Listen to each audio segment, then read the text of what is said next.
So, I've recorded this before, but I didn't like it, so I'm doing it again. And I recorded it back in June and just haven't had much time to edit it, so I'm gonna redo it. This is my video essay on The Last of Us Part 2 and why I love it so much, despite all the hate that it got and all the controversy over it.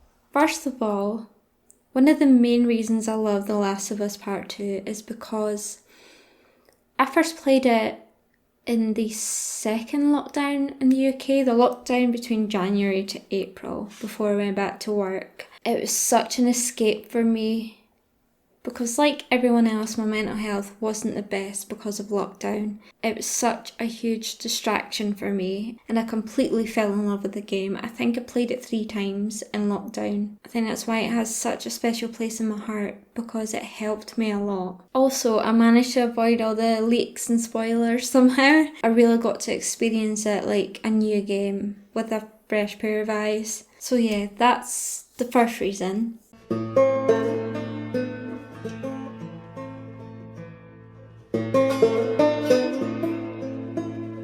I also love the story so much. So Neil Druckmann wanted to convey empathy, revenge and grief. He wanted to see if he could make us hate a character so much and then flip that on its head and make us empathise with them by the end of the game. He said, "You don't necessarily agree with what Joel's doing, but we saw that the majority of people understood what he's doing and now they're role-playing as him.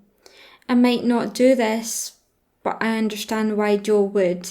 So I'm going to see the world through his eyes. There's something unique about the empathy that is created in video games. It's wholly unique.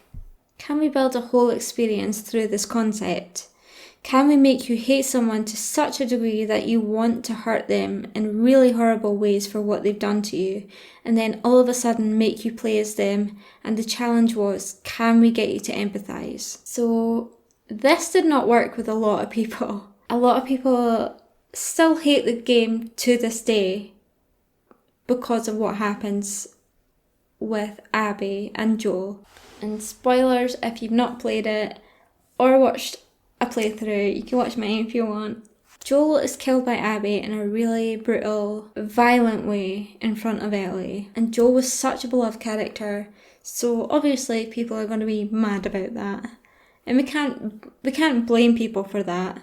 But I will say that it did work on me, and by the end of the game, I ended up empathising with Abby and I loved her as a character. I loved seeing her relationship with Liv and how she became a sibling to him almost, and a protector, which goes against everything she was saying at the start of her section of the game where she hates Seraphites.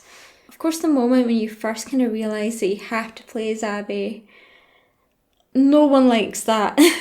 Like, to see her do what she did and then realise you have to play as her, yeah, I was pretty pissed off and I was almost ready to quit the game right there, but I'm glad I stuck it out. And that's because I realised that Abby's journey in the game is the same as Ellie's, it's just Abby's happens first.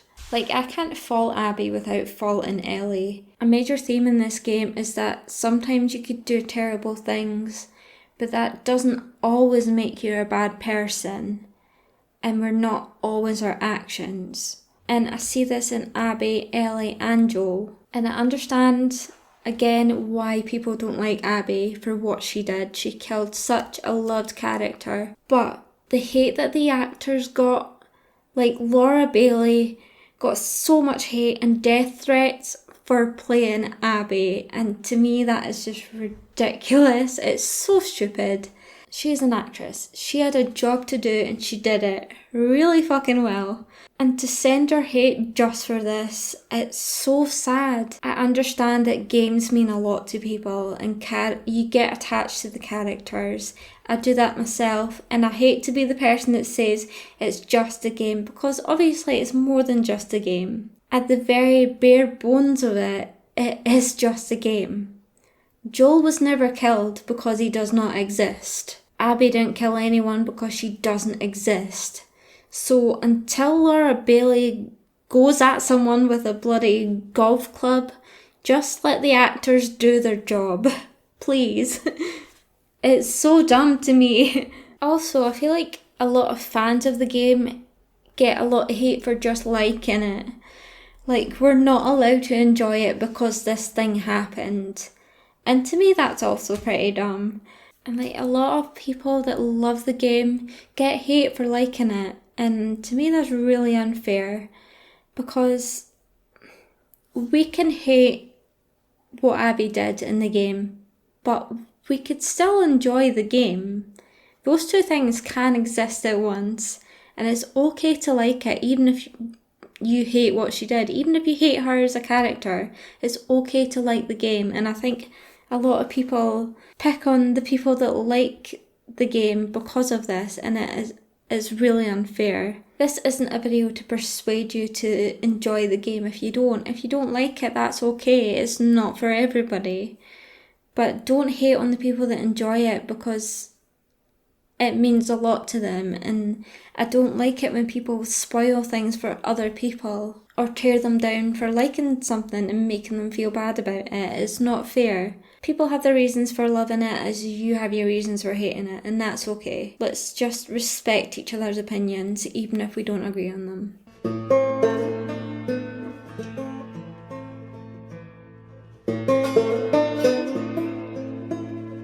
As I said before, this is not a video to try and change your mind about the game or even change your mind about Abby. This is just to say why I love the game and why I ended up liking the character. So Neil Druckmann's goal was to take a character, make them do the unthinkable, and then see if he could make you empathise with them by the end of the game. He said, I wanted people to hate her immensely, where they think they want to do horrible things to her. So we play as Abby in two timelines, one before the incident with Joel and one after. So before what happens with Joel, we get to see who Abby was, who her family was, her relationship with her dad before he died, her budding relationship with Owen, and how she deals with her dad dying. So, spoilers again, we know that Abby's dad was killed by Joel at the end of part 1, and this is why Abby is then seeking revenge on Joel. And then after Joel is killed, we see how she deals with what she's done. We start to see a little bit of guilt maybe, because she starts having nightmares. And we see a relationship with Lev and Yara, and how she actively goes out her way to protect these two former Seraphites, even after showing her disdain for them previously. Abby's journey with Lev mirrors the journey between Joel and Ellie in the first game. Abby becomes Lev's protector, and we all love Joel for this, for the way he protected Ellie, so why not Abby? Why do we have such a different reaction to Abby and we can't forgive her? Even though we know Joel did terrible things, but we ended up loving him for the way he treated Ellie. I guess this is because we had a whole game with Joel and Ellie. We had a whole game to get to know Joel, and we only ever heard about the terrible things he did. We didn't see them. Anyone he might have killed, we didn't spend any time with those people, so we don't really care. And because we spent all that time with Joel during the first game and see him become like a father figure to Ellie, to then see him die in such a horrible way, of course it's going to be hard to forgive Abby, because we see what she does. We have to sit and watch it, and it's horrible, and then we're forced to play as her for 10 hours. And we only really spend, say, an hour with Abby before she kills Joel. So to us, she's just the stranger that comes into the game and just messes everything up. So of course it's understandable why people hate her so much. And this is where the real challenge is. Can we empathise with Abby? So by the end of it, I did. And it was her bond with Lev that got me. Throughout Abby's part of the game, we see her hatred for the Seraphites. Like,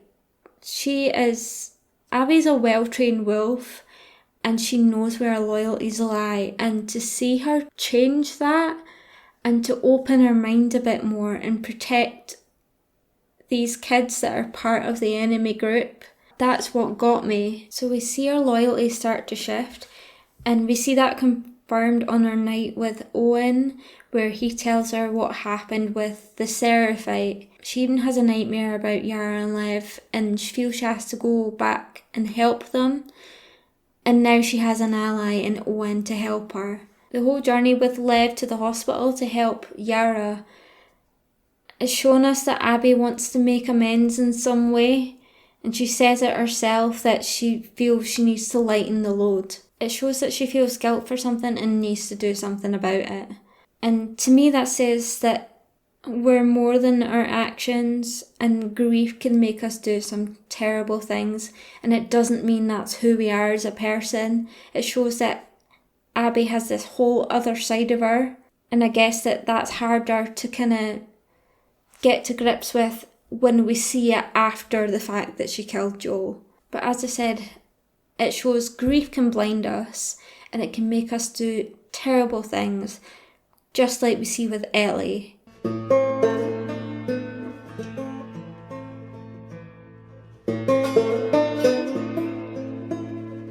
So Ellie's part of the game I did enjoy way more than Abby's. Because the same with Joel, we spent a whole game getting to know Ellie. And to get to play as an older, stronger version of Ellie is so much fun. I absolutely loved it. But Ellie's section of the game is so much darker.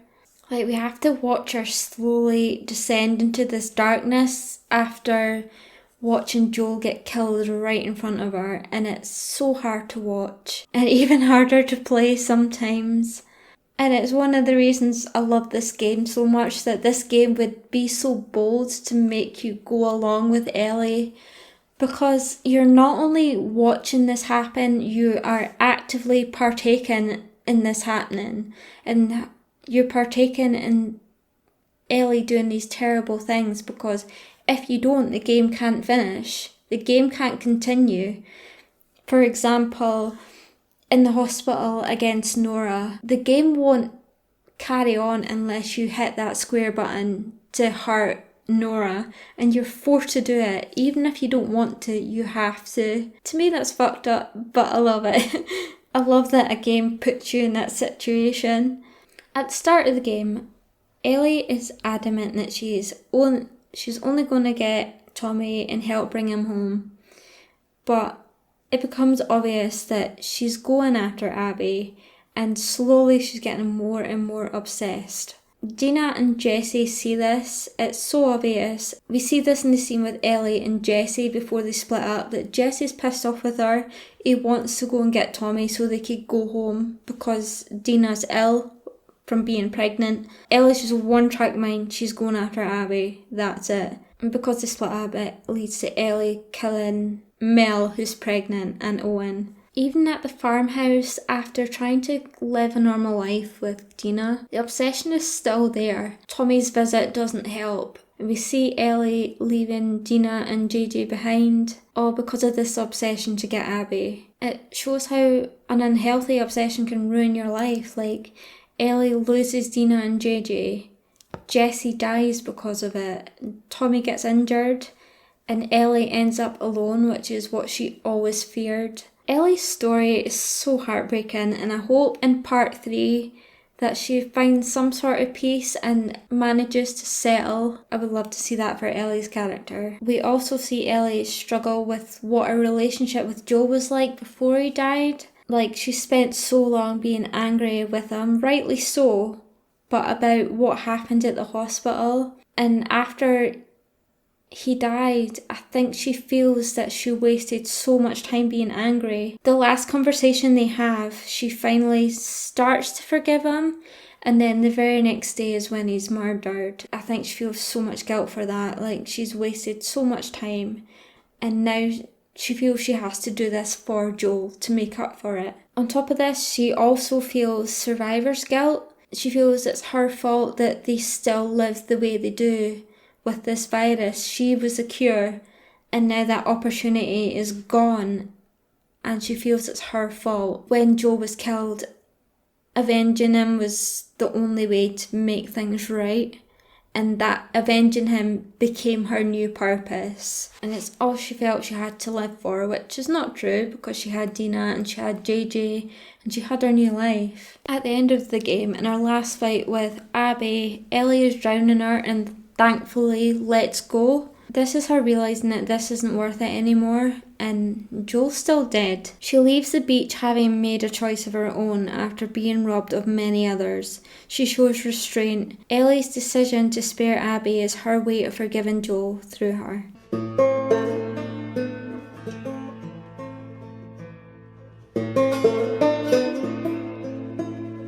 So both characters have the same story arc, both experiencing a horrific tragedy, both suffering grief of that tragedy, both thinking they need to seek revenge to get rid of that grief, and then both ultimately realising that revenge achieves nothing. And it all starts with Joel. So as we know, when Joel found out that Ellie would have to die for the vaccine to be created, he put a stop to that. So he kills the doctor that was in charge of making the vaccine, and that doctor turns out to be Larry Anderson, none other than Abby Anderson's dad. And that's what sets off the whole chain of events. So in return, Abby kills Joel, which triggers Ellie into thinking she has to seek revenge for Joel's death and then kill Abby. So I did say briefly at the end of my first Last of Us playthrough that I disagreed with what Joel did.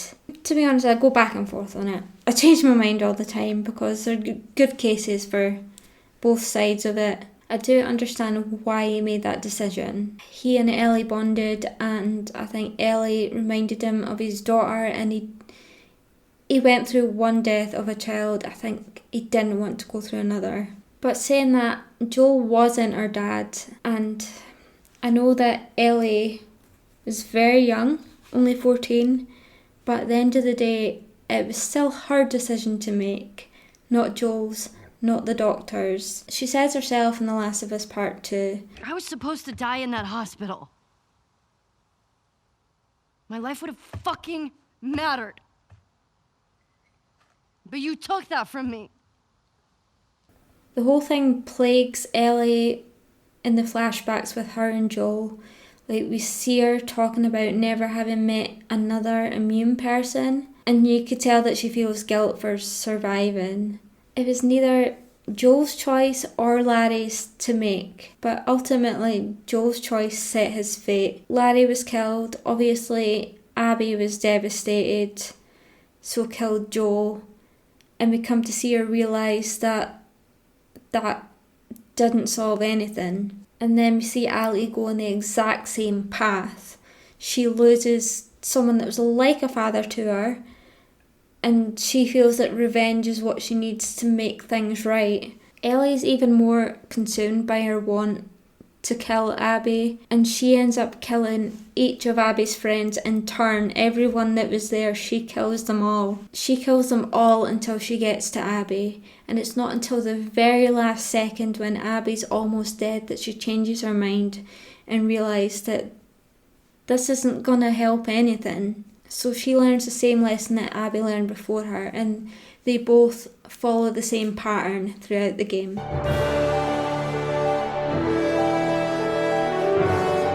So one of the things that attracts me to The Last of Us Part 2 is the acting. Oh my god. Like, do they give out Oscars for game acting? Because if they don't, they should, because it's just amazing. Like, especially from Ashley Johnson, who plays Ellie, Shannon Woodward, who plays Dina, and Laura Bailey, who plays Abby. My god. Like, standout moments for me, definitely when Ellie is leaving the farmhouse to go and find Abby for the final time, and Dina's begging her to stay. Hey, stop. Hey, come on. We've got a family. She doesn't get to be more important than that. That scene just breaks my heart. It's just so good. Also, Abby with Lev, when Lev says, "Those are your fucking people. You're my people." By the way, I read somewhere that was improvised. If that's true, that's just is one of the best lines in the game, I think. Even though it's just 3 words, but it's so powerful. It just shows how far Abby has come in that moment. I think it shows that she's not just this horrible killer. She's a person that's just been hurt and took it out on the person that hurt her. That's not excusing what she did. I hate what she did.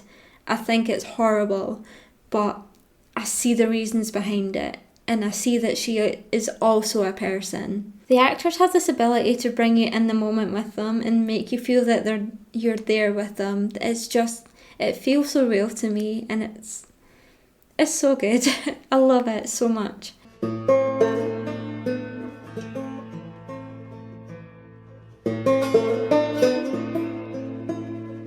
So what I want from part 3, I want Ellie to be happy. Even if that's alone, like, that's okay. I want her to be comfortable with being alone. If that's where things end up, I want her not to be scared of being alone. But also I want to see her happy with someone. So either way, I just want her to be happy in her situation wherever she finds herself. I want to see where Abby and Lev are. Did they make it to the Fireflies?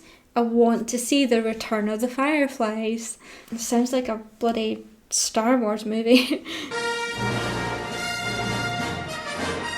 Yeah, I want to find out if Ellie goes after Dina. I don't think it'll be an Ellie-centred game. I think we've seen as much as Ellie has to offer, I guess. I do want to see her in the game, but I don't think it'll be centred around her. But I could be very wrong. All in all, I'm just really excited to play it. If it does happen, whenever it comes out, I'm sure it'll be years from now. But I can't wait. Also, I'm excited to watch the TV series, which comes out in January. I'm so excited. So yeah, that's it from me. I hope you enjoyed this video. Feel free to watch my playthroughs of The Last of Us Remake and Last of Us Part 2. I had a lot of fun playing them. Last of Us was the first game I played on my channel, which to me was an obvious choice. Like, favourite game? Absolutely. Anyway, thank you for watching. Bye.